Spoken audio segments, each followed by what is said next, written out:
ഇതിനെല്ലാം കാരണക്കാരൻ നീയല്ലേ? പറയാൻ എന്നോട് പറ സീറോ. നമ്മൾ തമ്മിൽ പരിചയപ്പെട്ടിട്ട് ഇപ്പൊ എത്ര ദിവസമായി? 2 മാസം ആണല്ലോ. ഡോക്ടർ പറഞ്ഞതനുസരിച്ച്, റിപ്പോർട്ടിലുള്ളതനുസരിച്ച് നിന്റെ വയറ്റിലുള്ള കുഞ്ഞിനിപ്പം 4 മാസമാണ്.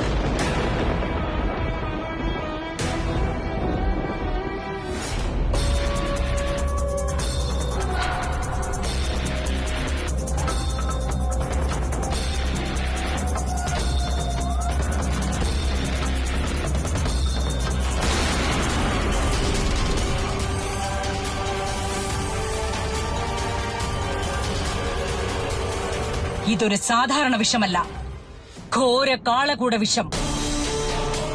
സമുദ്രമന്ഥന സമയത്ത് വന്ന ഘോര വിഷമാണിത്.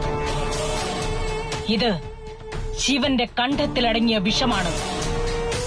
വിഷമുള്ള സർപ്പങ്ങളെ തന്നെ കൊല്ലാനുള്ള ശക്തി ഈ വിഷത്തിനുണ്ട്. നിനക്കിനിയും സംശയമുണ്ടോ ദിഗ്വിജയ?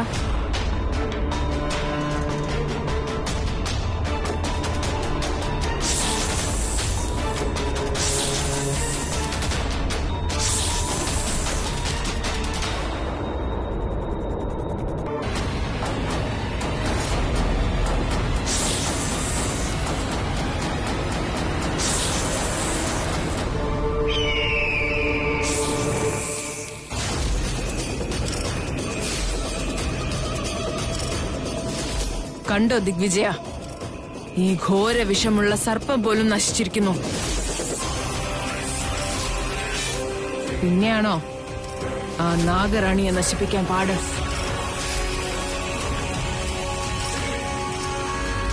നീ തന്നെ പറ. പരിചയപ്പെട്ടിട്ട് 2 മാസമായി. വയറ്റിലുള്ള കുഞ്ഞിന് പക്ഷെ 4 മാസം. നിനക്കെന്താ തോന്നുന്നേ? ഞാൻ തെറ്റെയ്തു നിനക്ക് തോന്നുന്നുണ്ടോ ശൈലു? ഞാൻ എന്റെ സ്വപ്നത്തിൽ പോലും ഇതുവരെ നിന്നെ കുറിച്ച് അങ്ങനെയൊന്നും ഞാൻ ചിന്തിച്ചിട്ടുമില്ല, ഇനി ചിന്തിക്കാൻ പോകുന്നുമില്ല.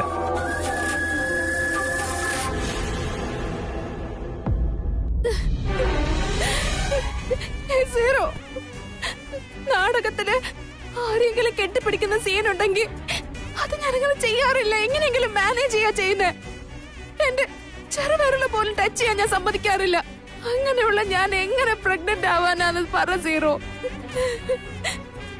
ഞാൻ സ്റ്റേജില് മാത്രമേ നാടകം കളിക്കാറുള്ളൂ. പക്ഷെ ജീവിതത്തില് ഒരിക്കലും നാടകം കളിക്കാൻ ഇഷ്ടപ്പെടാത്ത ഒരാളാ ഞാൻ, അറിയോ? പിന്നെ ഇതെങ്ങനെ സംഭവിച്ചത്?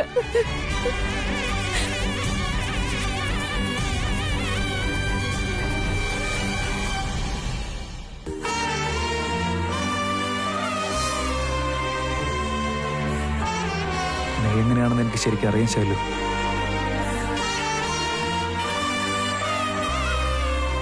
ഞാനിപ്പോ എന്താ നിന്നോട് പറയണ്ടേന്ന് എനിക്കറിയില്ല. ഇപ്പൊ ഞാൻ എന്ത് തന്നെ പറഞ്ഞാലും അതൊന്നും നിനക്ക് മനസ്സിലാവേയില്ല. ഞാൻ നിന്നോട് പറഞ്ഞതല്ലേ ഇവിടെ നിൽക്കണ്ട, തിരിച്ചു പോയിക്കോന്ന്. എന്നിട്ട് നീ അത് കേട്ടോ? നീ പോയില്ലല്ലോ, ഇവിടെ തന്നെ നിന്നില്ലേ? അതിന് ഇതിനും എന്താ ബന്ധമുള്ളത്? ഞാൻ പറഞ്ഞല്ലോ ശൈലു, ഞാൻ എന്ത് പറഞ്ഞാലും അതൊന്നും നിനക്ക് മനസ്സിലാവില്ല. ശിവാനി പ്രഗ്നന്റ് ആയിരുന്നു. എന്റെ ഭാര്യയുടെ സാന്നിധ്യം നിന്റെ ഉള്ളിലുണ്ടെന്ന് എനിക്കറിയാം. അതുകൊണ്ടാ നീ ഇപ്പൊ പ്രഗ്നന്റ് ആയിരിക്കുന്ന ശൈലു.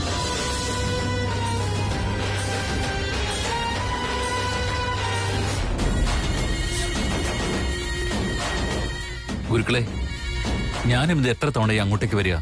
മുതലാളി എവിടെയുണ്ടെന്ന് മനസ്സിലായോ? അതോ ഞാൻ തന്നെ പോയി കണ്ടുപിടിക്കണോ? ചണ്ഡീര വനത്തിലേക്ക് പോയിരിക്കുകയായിരുന്നു. ദിഗ്വിജയനെ കണ്ടെത്തുവാനായി മറ്റൊരു മാർഗം എന്റെ മുന്നിലുണ്ട്. വേറെ മാർഗം കിട്ടിയെന്നോ? എന്താണ് ആ മാർഗം? സൂക്ഷ്മമായ സമയത്ത് ശരിയായ പൂജ നടത്തിയാൽ ജഗത്തിന്റെ ഏത് മൂലയിലാണെങ്കിലും ദിഗ്വിജയനെ എന്റെ തായി ജ്വാലമാലിനി എന്റെ കൺമുന്നിൽ കൊണ്ട് നിർത്തുന്നതാണ്. തായി ജ്വാലമാലിനിയുടെ ആശീർവാദത്താൽ താളിയോല ഗ്രന്ഥങ്ങളിൽ നിന്ന് ഞാൻ ഗ്രഹിച്ചതാണ് ഈ മന്ത്രവിദ്യ. നാളെ അതിന് ശരിയായ സമയമാണ്.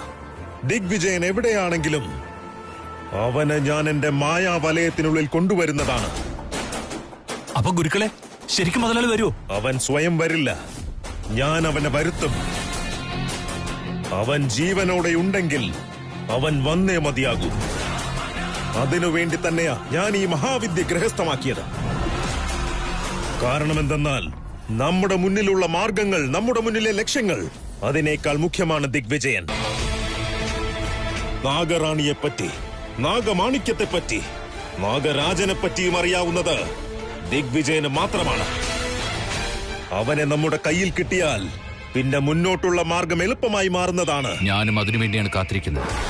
മുതലാളി വരണം. അയാൾ മൂലം നാഗമാണിക്യം എനിക്ക് ലഭിച്ചിരിക്കണം. നിങ്ങളെല്ലാവരും നാഗമാണിക്യം ആഗ്രഹിക്കുന്നതിന് മുൻപേ ഞാൻ നാഗമാണിക്യത്തിനായി സ്വപ്നം കണ്ടതാണ്. ആ സ്വപ്നം സഫലമാകണം. നന്ദീശ, നീ തിരിച്ചു പോകൂ. നാളെ കാണാം. നാളെ ഉറപ്പായും നിന്റെ കൺമുന്നിൽ ദിഗ്വിജയൻ ഉണ്ടായിരിക്കും. ശരി ഗുരുക്കളെ.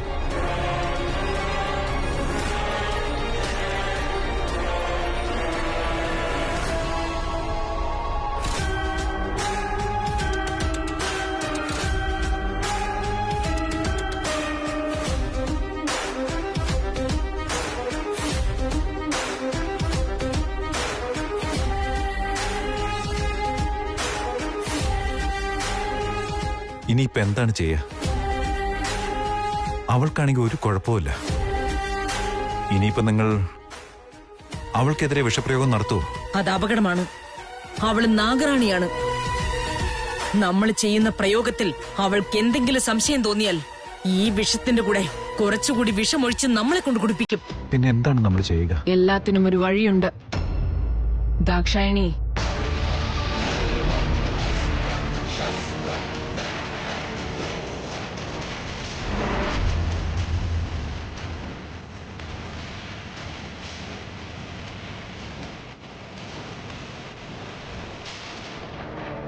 കൃഷ്ണേ,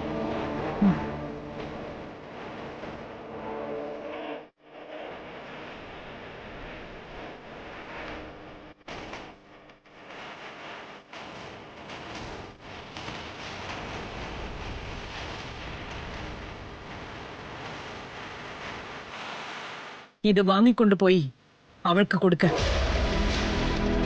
നീ അവിടെ തന്നെ നിന്ന് ഇത് അവളെ കൊണ്ട് കുടിപ്പിക്കേ. ഇത് അവളുടെ വയറ്റിലെത്തിയാലുടൻ അവളുടെ ജീവൻ നാഗലോകത്തിലേക്ക് എത്തും. ചെല്ല്.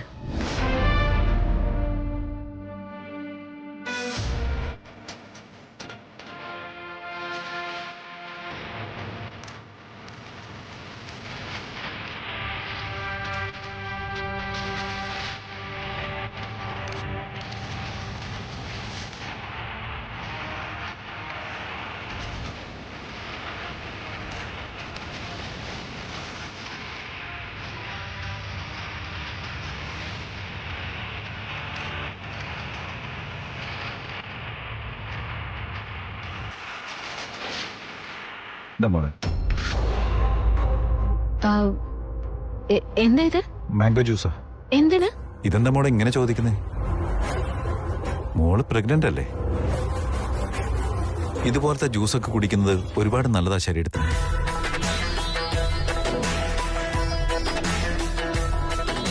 മോളെന്തെങ്ങനെ ആലോചിക്കുന്നേ?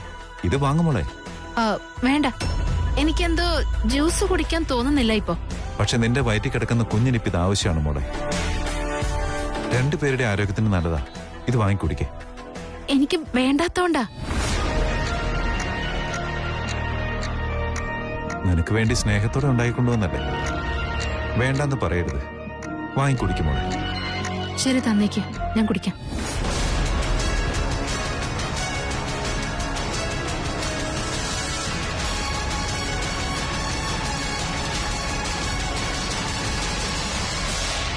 വേണ്ട, വേണ്ട, കൊല്ലരുത്, കുടിക്കരുത്. മഹേശ്വര, വീണ്ടും തെറ്റുകൾ സംഭവിക്കുകയാണല്ലോ ഭഗവാനെ. ആ ഘോര വിഷം അവളുടെ ദേഹത്ത് ചേർന്നാൽ ഉടനെ ജീവിച്ചിരിക്കാൻ അവൾ ശിവനല്ല, ശിവന്റെ ഭക്തയാണ്. പരമാത്മാ, നിന്റെ ഭക്തയ്ക്ക് നീ കൊടുത്ത അനുഗ്രഹങ്ങളെല്ലാം ഉണ്ടായിരുന്നിട്ടും ആ ഘോര വിഷത്താൽ അവളുടെ മരണം സംഭവിക്കാൻ പോകുന്നു ഭഗവാനെ. ജടാധര, ഗംഗാധര, മഹേശ്വര, പാർവതി വല്ലഭ. വീണ്ടും വീണ്ടും ജനനം, വീണ്ടും വീണ്ടും മരണം. നീ പറയാൻ ശ്രമിക്കുന്ന ആ രഹസ്യം എന്താണ് മഹേശ്വര? ആ മായാവികൾ, ആ ദുഷ്ടന്മാർ ചെയ്യുന്ന പ്രയോഗത്താൽ നിന്റെ ഭക്തയെ രക്ഷിക്കാനാവില്ലേ ദൈവമേ? രക്ഷിക്കാനാവില്ലേ?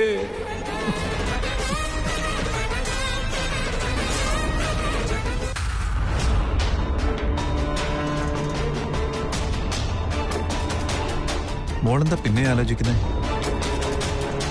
കുടിക്ക്.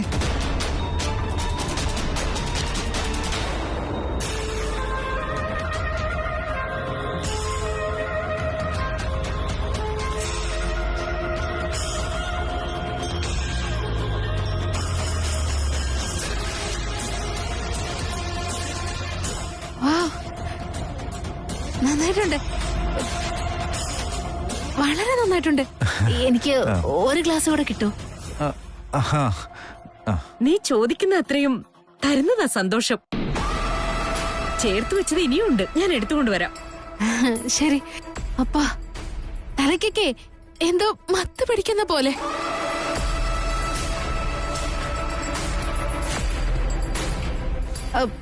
ഇത് എന്ത് ജ്യൂസായത്? ശിവാനി, ഇത് വളരെ സ്പെഷ്യൽ ജ്യൂസാണ്.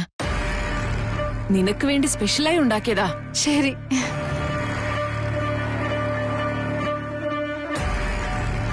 താങ്ക്സ്. എനിക്ക് ജ്യൂസ് കൊണ്ട് തന്നതിന് ഒരുപാട് നന്ദി.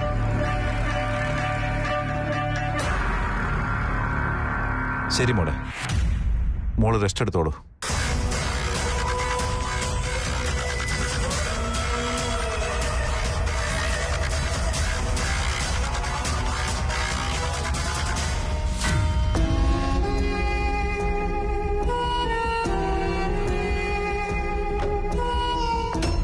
ഹേ മഹേശ്വര, അവൾ നിനക്കായി പ്രവർത്തിച്ചവളാണ്. നിനക്കായി ദേഹത്തിനെ ചുട്ടരിച്ച് തിരിച്ചു വരാനാണോ? ദേഹം ഉപേക്ഷിച്ചിട്ട് തിരിച്ചു വരാനാണോ മഹേശ്വര? പറഞ്ഞാലും ഹേ മഹേശ്വര, ലോക കല്യാണത്തിനായി കാളകൂട വിഷത്തിനെ കുടിച്ച മഹേശ്വര, നിന്നെ കൊണ്ടേ അവളെ രക്ഷിക്കാൻ പറ്റുകയുള്ളൂ. അവൾക്ക് ജീവഭിക്ഷ കൊടുക്കൂ. ആ വിഷം തിരികെ എടുക്കാൻ കഴിയില്ലേ മഹേശ്വര? രക്ഷിച്ചാലും ഹേ മഹേശ്വര, അവൾ നിന്റെ ഭക്തയാണ്. നിന്നെ മനസ്സിൽ കൊണ്ടു നടക്കുന്ന ഭക്ത. അവളെ രക്ഷിക്കൂ, അവളെ രക്ഷിക്കൂ. അവൾ നാശമായാൽ നാഗലോകം തന്നെ നാശമായി മാറും. നാഗലോകത്തിനെ അങ്ങേക്ക് രക്ഷിക്കാൻ പറ്റില്ലെന്നാണോ? രക്ഷിക്കൂ ദൈവമേ.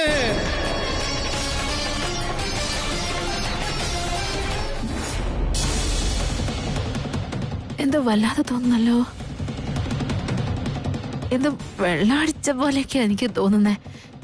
എന്റെ ഒരു ഫ്രണ്ട് ഉണ്ടല്ലോ, വെള്ളം അടിച്ചു കഴിഞ്ഞാൽ ഭയങ്കരമായിട്ട് ഡാൻസ് ചെയ്യും. എനിക്ക് ജ്യൂസ് കുടിച്ചിട്ട് ഇങ്ങനെയൊക്കെ തോന്നുന്നെന്താ? എന്തോ വല്ലാത്തൊരു അസ്വസ്ഥത തോന്നുന്നു. വെള്ളം കുടിക്കണമെന്ന് പോലെ തോന്നുന്നല്ലോ. എവിടെ വെള്ളം?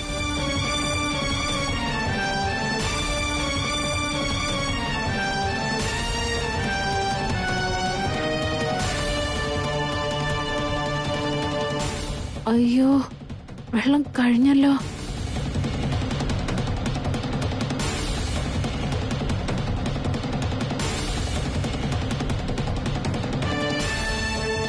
പറ്റുന്നില്ല, എന്തോ ഒരു ബുദ്ധിമുട്ട് പോലെ. കുറച്ച് വെള്ളം കിട്ടിയിരുന്നെങ്കിൽ സമാധാനമായേനെ. അമ്മേ,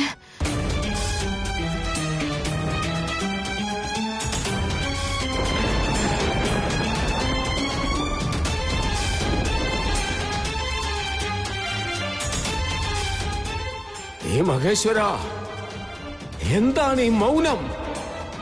എന്തിനാ അവൾക്ക് അവൾക്ക് അവൾക്ക് അവൾക്ക് മരണമാണോ വിധിച്ചിരിക്കുന്നത്? അയ്യോ, നിന്നെ വിശ്വസിക്കുന്നവർക്ക് മരണമില്ലെന്ന് പലവട്ടം നീ പറഞ്ഞിട്ടുണ്ട്. എന്നിട്ട് അവൾക്ക് മരണഭിക്ഷ നൽകിയോ ദൈവമേ? മരണം നൽകിയോ ഭഗവാനെ? ശ്വാസം എടുക്കാൻ പറ്റുന്നില്ലല്ലോ. മരിച്ചു പോവോ? എന്താ പറ്റുന്ന എനിക്ക്?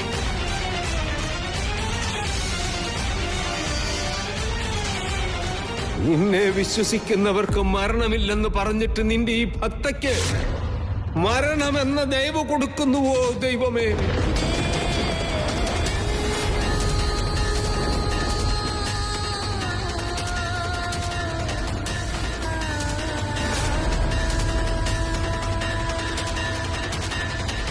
അപ്പൊ ശിവാനിക്ക് ഇവിടെ നമ്മൾ ചെയ്ത വിഷപ്രയോഗം സക്സസ് ആയി കാണുമായിരിക്കും അല്ലേ? ആ ഒറ്റത്തുള്ളി വിഷത്തിന് ഈ ലോകത്തെ തന്നെ ശ്മശാനമാക്കുവാനുള്ള ശക്തി ഉണ്ടെന്ന് പറയുമ്പോ പിന്നെ കേവലം ഈ നാഗറാണിയെ വെറുതെ വിടുമോ? എന്നാൽ അവള് ഒരു സാധാരണ പെണ്ണല്ല, നാഗറാണിയാണ്. അതുകൊണ്ട് അവൾക്ക് അപാരമായ ശക്തിയുമുണ്ട്. ഇനി ഒരുപക്ഷെ ആ ശക്തി ഈ വിഷത്തെ അതിജീവിക്കുകയാണെങ്കിൽ ഒരു സാധ്യതയുമില്ല. സകല അസുരഗണങ്ങളെയും നാശമാക്കിയ ഈ വിഷം ഇവളെ മാത്രം വെറുതെ വിടുമെന്നാണോ? അതിദാരുണമായിരിക്കും അവളുടെ മരണമെന്നോർത്തോ?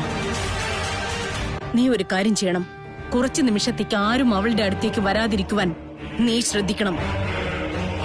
വെറും 10 നിമിഷം, 10 നിമിഷം.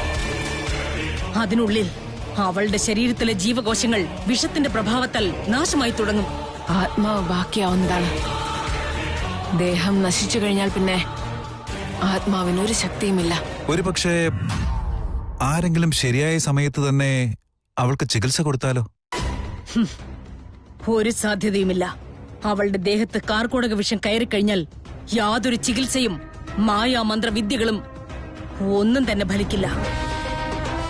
അവള് മരിക്കുമെന്നത് ഉറപ്പുള്ള കാര്യം തന്നെയാണ്. നമുക്ക് നാഗമാണിക്യവും ലഭിക്കും. കൃഷ്ണയ്ക്ക് നിന്റെ മകൻ ഭർത്താവുമാകും. എല്ലാം കൊണ്ടും പറയുവാനാണെങ്കിൽ ഒരേ ഒരു പ്രയോഗത്താൽ നമുക്ക് ഫലപ്രാപ്തി ഉണ്ടാകാൻ പോകുന്നു.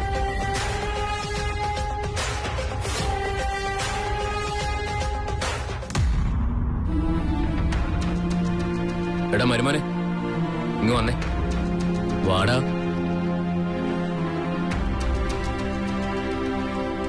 അല്ലടാ, ജീവിച്ചിരിപ്പില്ലെന്ന് പറഞ്ഞ നിന്റെ ഭാര്യയെ തിരിച്ചു കൊണ്ടുവന്നിട്ട് നിങ്ങൾ രണ്ടുപേരും സുഖമായിട്ട് അങ്ങ് ജീവിക്കുകയാണ്.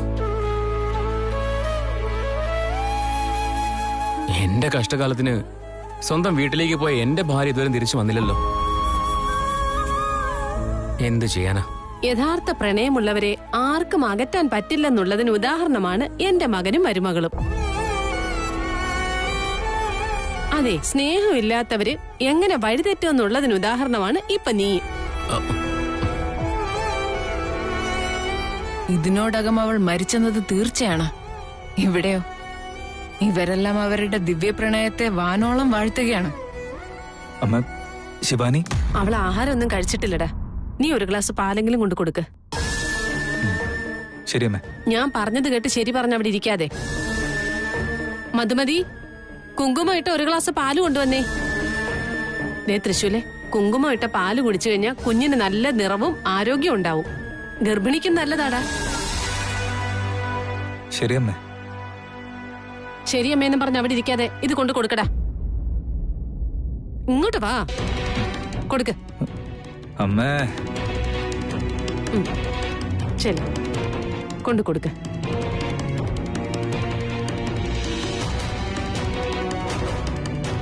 എടി പങ്കു, കുങ്കുമപ്പൂ ഇട്ട പാൽ അവക്ക്, ഒന്നും ഇടാത്ത പാല് നമുക്കും.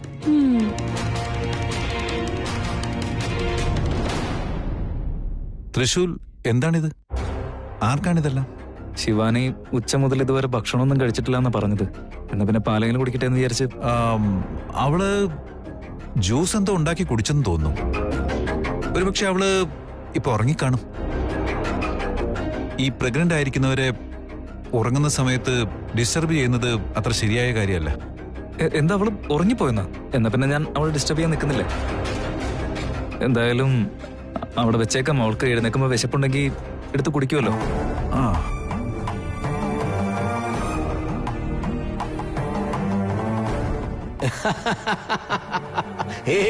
മഹാരുദ്ര, അവൾ മരണത്തിന്റെ കതകിൽ വന്ന് മുട്ടുന്ന സമയമായപ്പോൾ നാഥൻ വരുന്നുണ്ടല്ലോ അല്ലേ?